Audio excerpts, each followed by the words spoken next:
Assalamualaikum. Tahun 2011. Bagi Budi, jalan raya adalah rumah keduanya. Sebagai seorang supir logistik di sebuah perusahaan besar, hidupnya habis di balik kemudi, membelah jalanan Pulau Jawa mengantarkan barang dari satu kota ke kota lain. Lelah, debu, dan dinginnya angin malam sudah menjadi kawan akrab. Namun, kisah ini bukan tentang kerasnya aspal jalanan. Kisah ini bermula ketika Budi memutuskan untuk membangun rumah tangga. Ia menikahi atasan wanitanya di pabrik, seorang perempuan asal Semarang. Karena urusan pekerjaan dan penempatan, mereka memutuskan untuk tinggal sementara di Semarang. Awalnya kehidupan berjalan normal. Budi pulang pergi kerja, istri mengurus rumah tangga. Kabar bahagia pun datang, sang istri hamil anak pertama. Namun, seiring perut istrinya yang membesar mendekati usia 7 bulan, gangguan-gangguan tak kasat mata mulai menggerogoti ketenangan Budi. Semua bermula dari lokasi rumah yang mereka tempati. Rumah di Semarang itu memiliki posisi yang unik. Secara posisi atau kepercayaan Jawa, rumah itu berada di posisi tusuk sate. Jalanan lurus langsung menabrak bagian depan rumah. Dan posisi tusuk sate itu tepat menghantam area kamar tidur Budi. Tapi bukan hanya itu masalahnya. Tetangga di sekeliling rumah mereka bukanlah manusia hidup. Jika Budi membuka pintu belakang, baik itu pintu dapur atau pintu kamar mandi, pemandangan yang menyambutnya bukanlah kebun atau rumah tetangga, melainkan hamparan pemakaman Cina. Ratusan nisan besar, gundukan tanah, dan sebuah bangunan krematorium tua berdiri mengelilingi rumah mereka. Malam itu Budi pulang kerja seperti biasa sekitar pukul 11:30 malam. Lelah setelah seharian menyetir, ia membersihkan diri, mandi, dan bersiap tidur. Istrinya yang sedang hamil tua sudah terlelap lebih dulu. Karena sang istri tidak suka tidur dengan lampu menyala, kamar itu gelap gulita. Hanya ada bias cahaya lampu jalan yang remang-remang masuk dari celah ventilasi. Budi merebahkan tubuhnya di samping istri. Suasana hening. Hanya suara napas teratur istrinya yang terdengar. Budi memejamkan mata, berharap segera hanyut ke alam mimpi. Namun, baru sekitar 5 atau 10 menit ia terpejam. Petaka itu datang. Tiba-tiba, tubuh Budi kaku. Bukan kram biasa, ini kelumpuhan total. Ujung kaki hingga ujung kepala terkunci. Tangan tidak bisa digerakkan, leher tidak bisa menoleh. Mulut terkunci rapat seolah ada yang membekap. Budi panik. Ia sadar sepenuhnya, tapi tubuhnya mati rasa. Matanya terbuka lebar, menatap langit-langit kamar yang gelap. Dan saat itulah ia menyadari ada sesuatu yang lain di atas tubuhnya. Seseorang atau sesuatu sedang menindihnya. Posisi makhluk itu berhadapan langsung dengan wajah Budi. Jaraknya hanya sejengkal, hidung ketemu hidung, jika makhluk itu punya hidung. Budi membelalakkan matanya. Jantungnya berpacu gila-gilaan, ingin meledak rasanya. Ia ingin berteriak minta tolong, ingin membangunkan istrinya yang tidur tepat di sebelahnya. Tapi suaranya tercekat di tenggorokan. Makhluk itu tidak punya wajah, mukanya rata. Namun rambutnya panjang dan lebat. Rambut itu menjuntai ke bawah, menyapu kulit wajah Budi. Sensasi dingin, kasar, dan menusuk terasa saat helai-helai rambut itu menyentuh pipi dan dahinya. Budi dipaksa menatap kehampaan wajah itu dalam jarak yang sangat intim. Bau tidak sedap, dan hawa dingin menyelimuti seluruh tubuhnya. ia hanya bisa pasrah, merapalkan doa sebisa mungkin dalam hati, memohon agar tamu dari kuburan belakang rumah itu segera pergi. Setelah beberapa menit yang terasa seperti selamanya, tekanan di dadanya hilang, kekakuan di tubuhnya mencair. Budi tersentak bangun, napasnya memburu, keringat dingin membasahi kasur. Ia segera membangunkan istrinya. Namun melihat kondisi istri yang sedang hamil besar, Budi mengurungkan niatnya untuk bercerita. "Nggak ada apa-apa, tidur lagi aja," ucapnya berbohong. Malam itu Budi tidak tidur lagi sampai azan subuh berkumandang. Ia hanya berguling-guling gelisah menjaga istrinya dari gangguan yang mungkin kembali datang. Keesokan paginya Budi tidak tahan lagi. Ia berbicara serius dengan orang tuanya. Ia menceritakan kejadian semalam dengan detail. "Kalau begini terus, Pak, saya khawatir sama anak dan istri. Ini hamil pertama," ujar Budi cemas. Bapaknya mengerti keselamatan bayi dalam kandungan adalah prioritas. Akhirnya diputuskanlah bahwa Budi dan istrinya pindah kembali ke Jakarta. Acara 7 bulanan dan persalinan dilakukan di Jakarta, jauh dari rumah tusuk sate dan pemakaman Cina itu. Keputusan itu tepat. Di Jakarta, kehidupan berjalan normal kembali. Anak pertama mereka lahir dengan selamat, tumbuh sehat tanpa gangguan mistis. Hingga tahun 2017 tiba. Sebuah kabar duka datang dari kampung halaman. Mbah di Blora meninggal dunia. Keluarga besar Budi bersiap pulang kampung. Istri, anak, bapak, ibu, dan adik-adik ipar ikut serta dalam satu mobil. Tujuannya adalah Randu Blatung, Blora, sebuah daerah yang dikelilingi hutan jati luas yang dikenal dengan nama Alas Blora. Ada satu aturan tak tertulis yang dipegang teguh oleh ibunya Budi, sebut saja bernama Busri. Kita nggak boleh masuk Blora malam hari. Kita harus transit dulu di Semarang, di rumah Mbah yang satunya. Besok pagi baru lanjut, titah Busri tegas. Perjalanan dimulai selepas zuhur. Saat itu tol Trans Jawa belum tersambung sepenuhnya. Budi harus keluar di pintu tol Brexit yang legendaris, lalu menempuh jalur Pantura. Jalanan macet parah. Memasuki kawasan Alas Roban, mobil mereka merayap. Ada truk kontainer yang tidak kuat menanjak dan posisinya miring, nyaris terguling. Polisi memberlakukan buka tutup jalur. Lepas dari kemacetan Alas Roban, di daerah Weleri, hujan turun dengan derasnya. Langit seolah tumpah. Petir menyambar-nyambar, membuat pandangan Budi sebagai supir sangat terbatas. "Pelan-pelan aja, kita nggak buru-buru," pesan Busri. Mereka akhirnya tiba di rumah transit di Semarang pukul 3 pagi. Setelah istirahat sejenak, pukul 7 pagi mereka melanjutkan perjalanan menuju Blora. Kali ini perjalanan lancar. Mereka memasuki kawasan Alas Blora di siang hari. Hutan jati yang lebat di kanan kiri jalan menyambut mereka.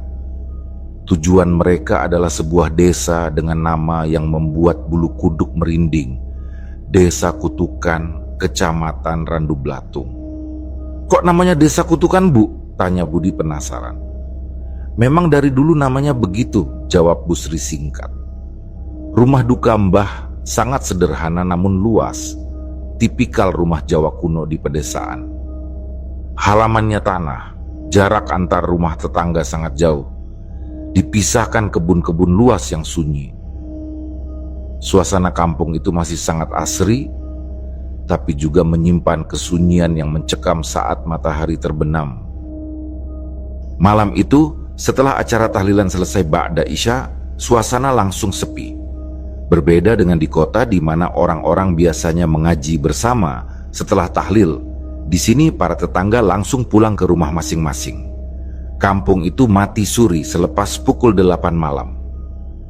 Karena lantai rumah Mbah masih berupa tanah, anak Budi rewel dan tidak mau tidur di ruang tamu. Kamar tidur pun penuh sesak. "Kalau begitu saya tidur di mobil saja," putus Budi. Sebagai supir logistik, tidur di jok mobil adalah hal biasa baginya.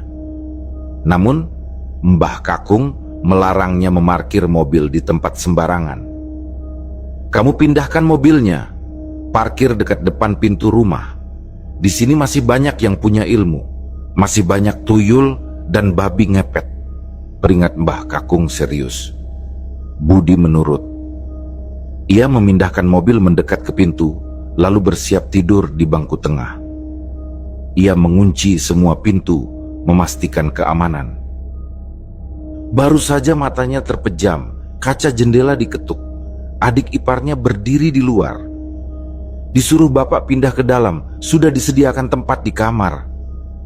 Budi terbangun, membuka kunci pintu. "Kamu duluan aja, aku mau rapi-rapi dulu dan cek mobil juga."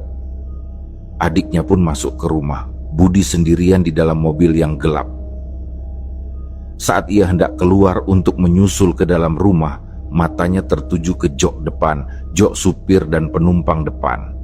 Tadi saat ia tidur, jok itu kosong. Sekarang di jok depan itu ada 2 orang yang duduk, sepasang laki-laki dan perempuan. Mereka duduk diam, menghadap lurus ke depan, membelakangi Budi yang ada di jok tengah. Mereka tidak bergerak, tidak menoleh, hanya duduk kaku seperti patung. Budi mengucek matanya. "Mungkin aku ngantuk," batinnya mencoba menepis. Ia segera keluar dari mobil, mengunci pintu, lalu melirik sekali lagi ke dalam lewat kaca jendela.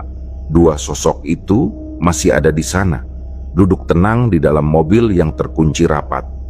Budi tidak mau ambil pusing malam itu. Ia buru-buru masuk ke rumah, tidur berdesakan dengan keluarga lain. Ia pikir itu hanya halusinasi karena lelah. Ia tidak tahu bahwa 2 sosok itu hanyalah permulaan. Perjalanan pulang ke Jakarta nanti akan menjadi mimpi buruk yang sesungguhnya. Pagi menjelang. Sekitar pukul 8, keluarga besar Budi bersiap meninggalkan desa Kutukan. Barang-barang sudah dikemas rapi ke dalam mobil. Setelah berpamitan dengan Mbah Kakung, mobil pun melaju membelah jalanan tanah yang memisahkan rumah-rumah penduduk. Perjalanan keluar dari Blora menuju Semarang dilakukan di siang bolong. Matahari bersinar terik, jalanan relatif sepi karena sedang ada perbaikan pengecoran. Budi menyetir dengan santai, namun ketenangan itu terusik. Tiba-tiba terdengar suara benturan keras di bagian depan bawah mobil. Suaranya tumpul dan berat, seperti melindas batu besar atau menabrak hewan. Mobil sempat terguncang sedikit. Budi refleks menginjak rem. Jantungnya berdesir. Nabrak apa aku, batinnya. Mengingat sedang ada perbaikan jalan, ia takut batu koral menghantam karter oli atau bumper. Budi hendak membuka pintu untuk mengecek, tapi Bu Sri langsung menahan. "Jangan turun, nanti saja ngeceknya. Kita jalan terus," perintah Bu Sri dengan nada datar tapi tegas. Budi menurut. Ia kembali memacu mobilnya hingga sampai di rumah transit di Semarang dengan selamat. Begitu sampai di Semarang, rasa penasaran Budi tak terbendung. Ia langsung turun dan memeriksa bagian depan mobil. Ia menyisir bumper, kolong mesin, hingga ban, tapi hasilnya nihil. Mobil itu mulus. Tidak ada lecet, tidak ada penyok, tidak ada bekas darah atau bulu hewan. Padahal suaranya tadi sangat keras. Bapak yang melihat Budi kebingungan di depan mobil sempat bertanya, namun Budi memilih menyimpannya sendiri. Ia pun masuk kamar untuk istirahat sejenak sebelum perjalanan panjang ke Jakarta. Sore harinya, Budi dibangunkan oleh istrinya. Waktu asar sudah tiba. Mereka harus segera mandi dan bersiap karena target berangkat adalah sebelum maghrib. Giliran Budi mandi paling terakhir. Saat sedang membersihkan diri, tiba-tiba pintu kamar mandi diketuk keras oleh anaknya. Alarm mobilnya menyala ya. Budi bergegas menyelesaikan mandinya dan lari ke garasi depan dengan handuk masih melilit. Benar saja, alarm mobilnya meraung-raung memecah kesunyian sore. Budi segera mematikan alarm dengan remote. Ia pun bingung. Sebagai supir yang paham mesin, Budi langsung membuka kap mesin. Ia mengecek kelistrikan, takut ada korsleting atau kabel yang digigit tikus. Semuanya normal. Kabel rapi, aki kencang. Bapak menghampiri. Kenapa mobilnya? Apa ada masalah? Tanyanya. Aman semua Pak, nggak ada masalah. Jawab Budi mencoba rasional, meski hatinya mulai tidak enak. Alarm mobil tidak akan menyala tanpa pemicu fisik. Seolah-olah ada yang iseng mengguncang mobil itu saat diparkir. Pukul 4:30 sore, rombongan berangkat dari Semarang menuju Jakarta. Langit sepertinya tidak bersahabat. Pola yang sama terulang kembali. Begitu keluar dari Semarang menuju arah Weleri dan Alas Roban, hujan turun dengan sangat deras. Langit gelap gulita, petir menyambar-nyambar. Budi dihadapkan pada pilihan sulit, lewat jalur Alas Roban lama atau jalur baru.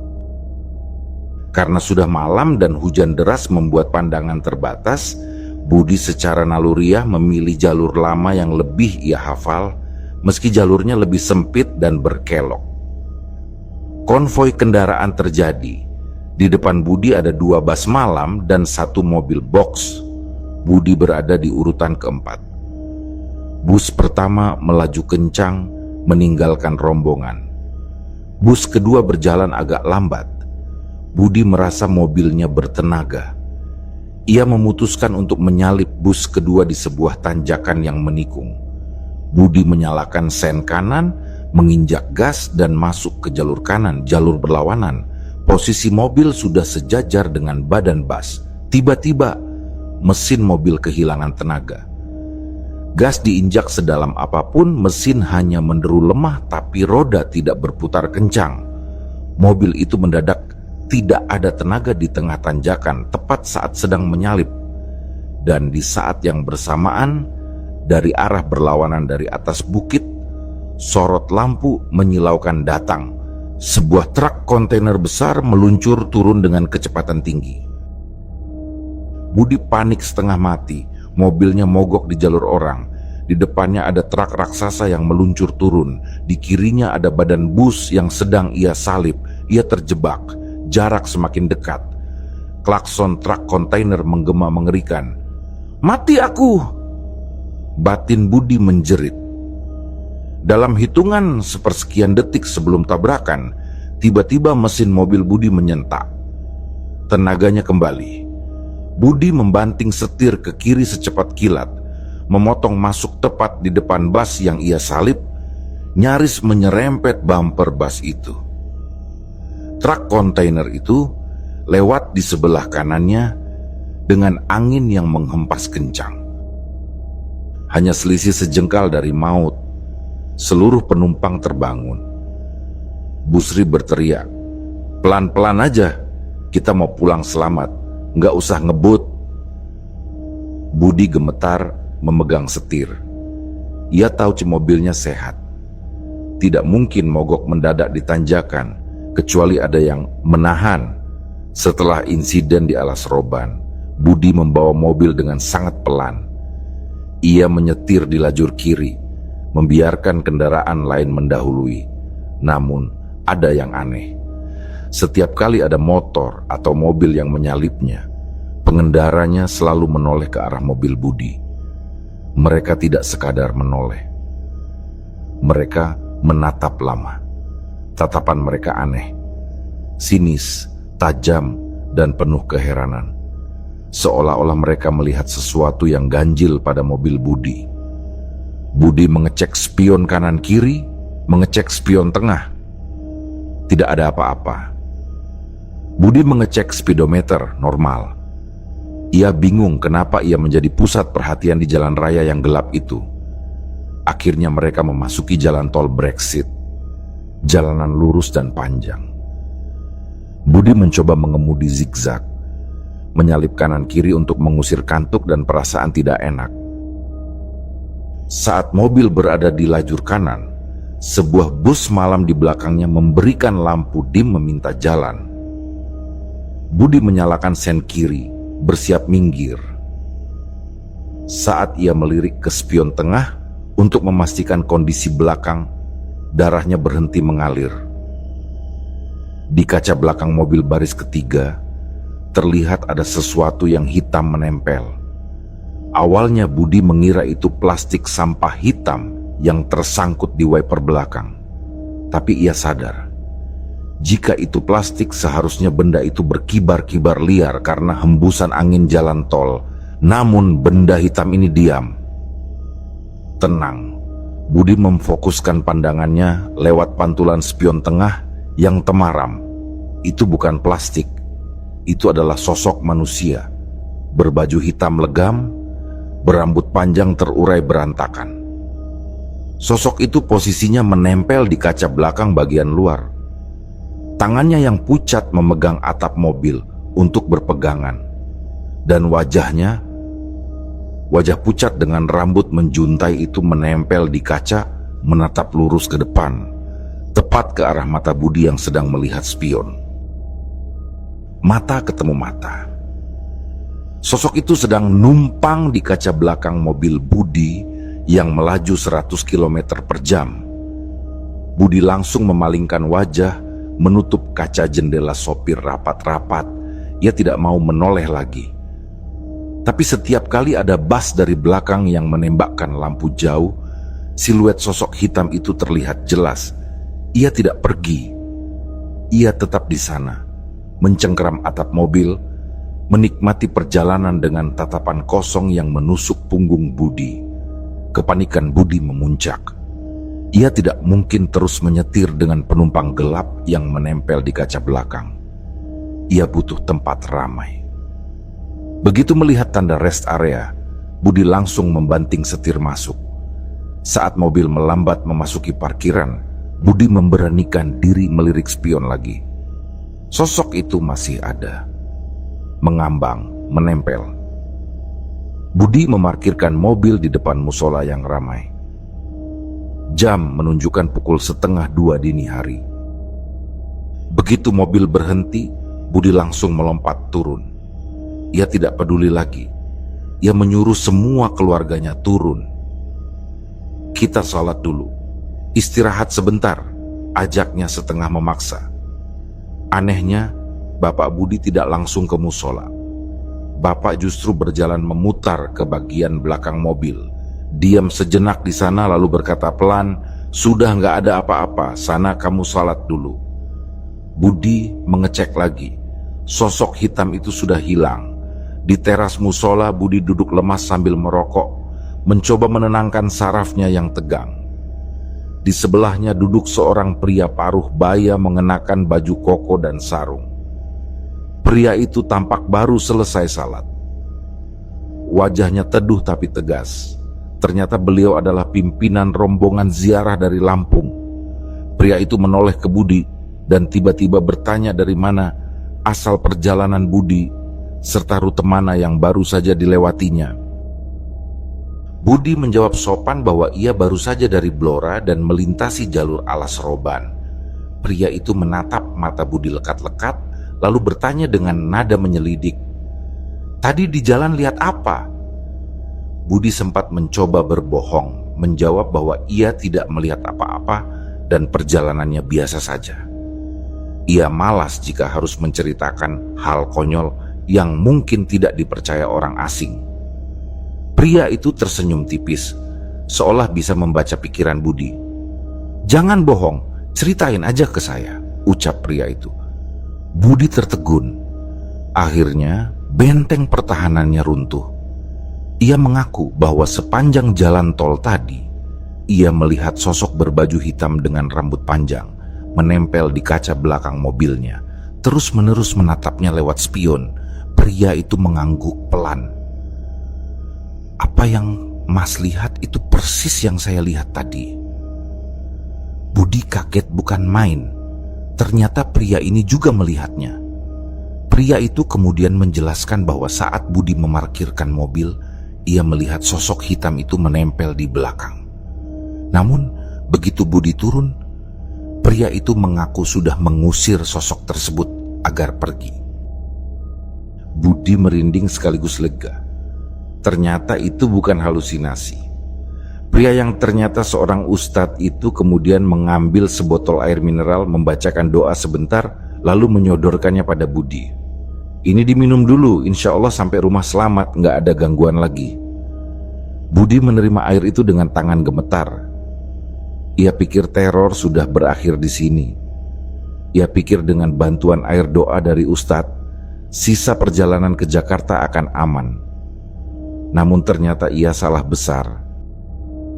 Budi kembali memacu mobilnya, meninggalkan rest area setelah beristirahat sekitar 1 jam. Waktu menunjukkan pukul 2:30 pagi. Berbekal air doa dari Pak Ustadz dan keyakinan bahwa si hitam sudah pergi, Budi merasa sedikit lebih tenang. Sekitar 15 km mobil melaju, suasana jalan tol yang lurus dan sepi mulai membuat mata Budi berat.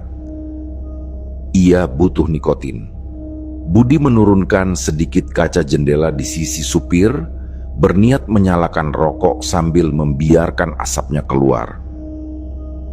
Tangan kanannya memegang setir, tangan kirinya memantik api.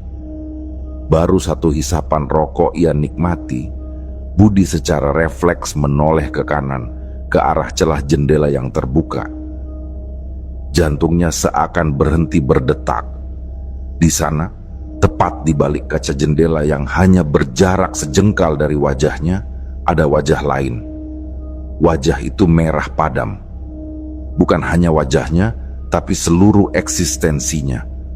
Matanya merah menyala, kulitnya merah, bahkan pakaiannya pun merah. Sosok itu melayang sejajar dengan mobil yang sedang melaju kencang, menatap tajam ke arah Budi. Saking kagetnya, Budi langsung melempar rokoknya dan menutup kaca jendela rapat-rapat dengan panik. Napasnya memburu. Astagfirullah, dia nggak pergi.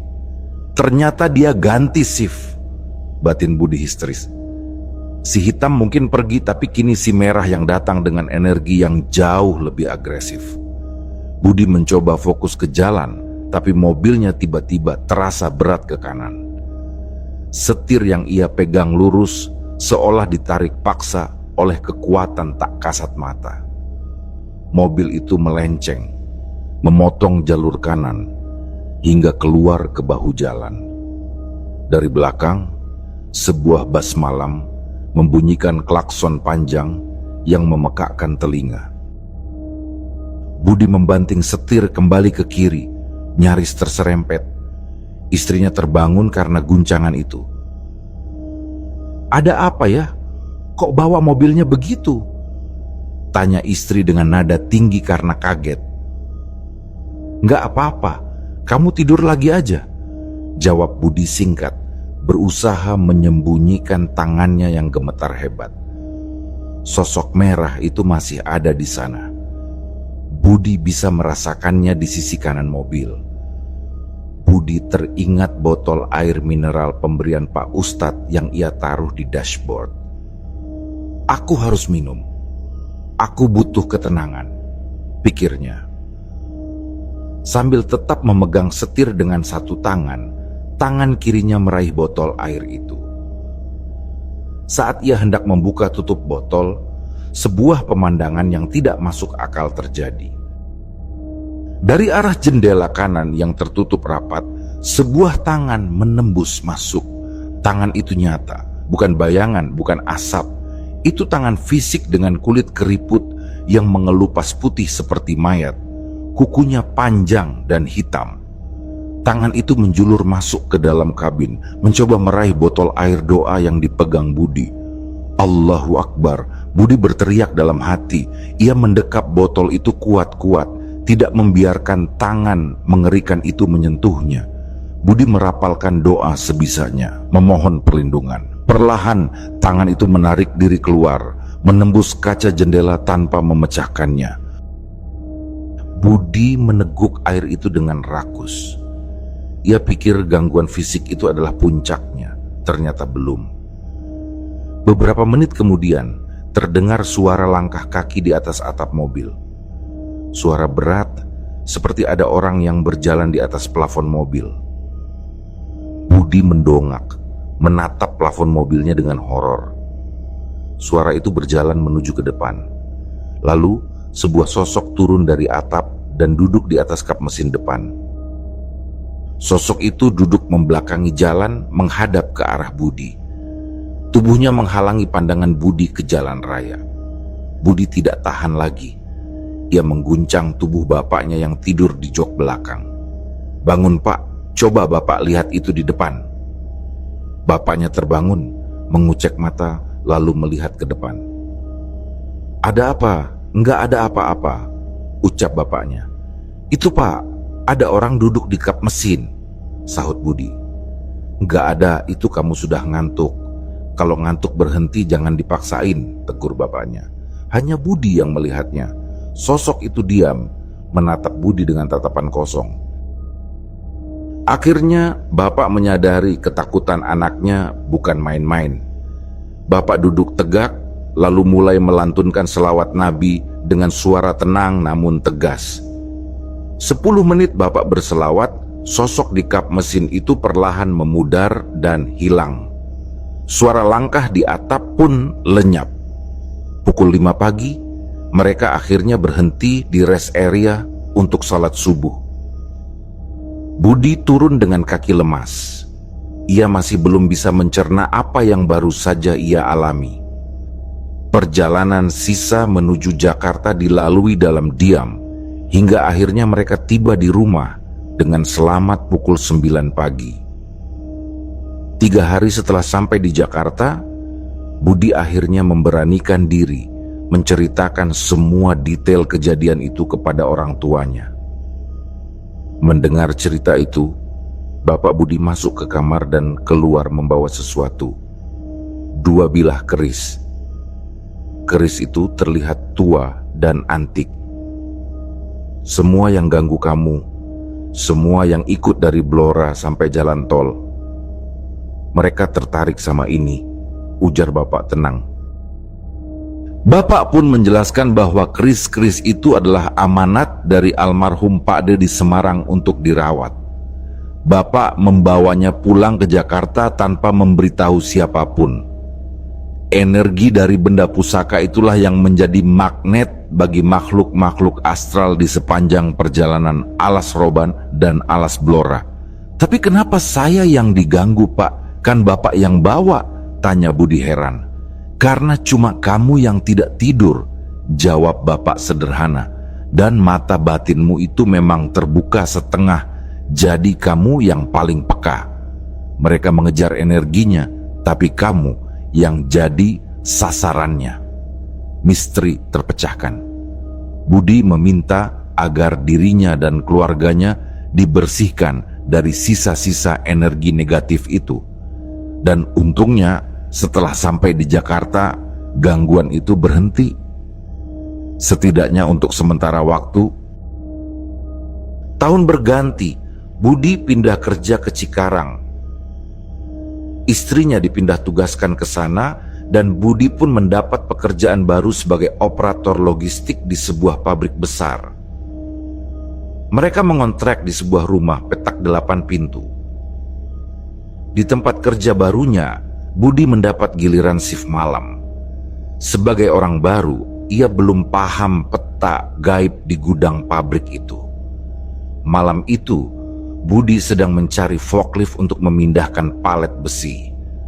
Saat ia mendekati sebuah forklift yang parkir di pojok gudang, alat berat itu tiba-tiba hidup. Bukan menyala mesinnya, tapi bergerak fisiknya. Tiang masnya naik turun sendiri. Roda kemudinya berputar, membuat forklift itu maju mundur secara agresif. Budi lari terbirit-birit melapor ke security. Pak Satpam hanya tertawa. Itu dia lagi ngajak kenalan. Maklum, abang orang baru, kata Satpam itu. Sejak saat itu, Budi selalu minta ditemani security jika harus loading barang malam-malam. Namun, gangguan tidak berhenti di alat berat. Suatu Kamis malam atau malam Jumat, Budi sedang membungkus tumpukan palet dengan plastik. Ia bekerja sendirian karena security sudah kembali ke pos. Ia membungkus dari bagian bawah, memutar plastik itu naik ke atas. Saat ia sampai di bagian atas palet terakhir, ia terlonjak mundur. Di atas tumpukan barang itu duduk seorang wanita. Ia memakai daster lusuh yang jahitannya robek di bagian bahu. Rambutnya basah, wajahnya pucat seperti mayat. Wanita itu melambai-lambaikan tangannya ke arah Budi, seolah memanggil. Refleks Budi melempar gulungan plastiknya. Ia mundur, memejamkan mata, dan menegaskan dalam hati, "Saya di sini cari nafkah, jangan ganggu." Saat ia membuka mata, wanita itu sudah hilang. Namun, gangguan berlanjut ke indera pendengaran. Saat Budi hendak memindahkan barang ke truk, ia mendengar suara keramaian di depan mobilnya. Suara orang mengobrol, tertawa, sangat gaduh. Budi pikir itu security dan teman-temannya. Tapi saat Budi berjalan ke depan truk, tidak ada siapa-siapa. Gudang itu sunyi senyap. Hanya ada Budi sendirian. Teror di Cikarang mencapai puncaknya bukan di pabrik, melainkan di kontrakan. Suatu sore, Budi mengajak istrinya jalan-jalan keluar untuk refreshing. Adik ipar Budi menelepon, bilang mau main ke kontrakan. Budi menyuruh adiknya menunggu karena ia masih di luar. Sekitar maghrib, Budi dan istrinya pulang. Sesampainya di depan kontrakan, Budi kaget melihat pintu rumahnya sudah terbuka lebar. Padahal ia memegang kuncinya. Ia masuk dan melihat adik serta keponakannya sudah duduk santai di dalam. "Siapa yang bukain pintu?" tanya Budi bingung. Adiknya menunjuk ke arah dapur. "Tadi kakak yang bukain. Katanya kamu lagi beli rokok di warung." Budi menoleh ke belakang, ke arah istrinya yang baru saja masuk rumah menyusul Budi. Wajah adiknya langsung pucat pasi. Ia menatap istri Budi yang baru masuk, lalu menatap ke arah dapur yang kosong. "Bukannya tadi kakak masuk ke dapur? Bajunya sama persis," ucap adiknya terbata-bata. Ternyata sosok yang menyerupai istri Budi telah membukakan pintu. Entah bagaimana caranya karena pintu terkunci gembok, mempersilakan tamu masuk. Bahkan sempat memangku keponakannya. Malam itu, Budi mendengar suara tawa cekikikan dari atap rumahnya. Tawa kemenangan dari sosok yang berhasil mengelabui keluarganya. Kejadian itu menjadi titik balik. Budi sadar keselamatan mental istri dan anaknya adalah yang utama. Cikarang dengan segala gangguan pabrik dan kontrakannya sepertinya bukan tempat yang ramah bagi mereka. Budi akhirnya memutuskan untuk pindah kembali ke Jakarta. Meninggalkan kontrakan itu, meninggalkan forklift yang bergerak sendiri, dan meninggalkan kenangan buruk di jalanan alas roban. Kini di Jakarta, kehidupan Budi jauh lebih tenang. Namun setiap kali ia melihat kaca spion di malam hari, ia akan selalu teringat pada sosok hitam yang pernah menumpang di mobilnya, menatapnya tajam sepanjang jalan tol yang gelap.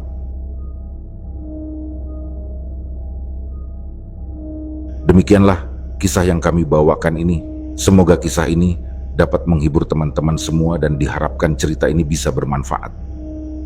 Baiklah, terima kasih untuk teman-teman yang telah mendengarkan cerita ini. Dan juga yang telah mendukung channel ini.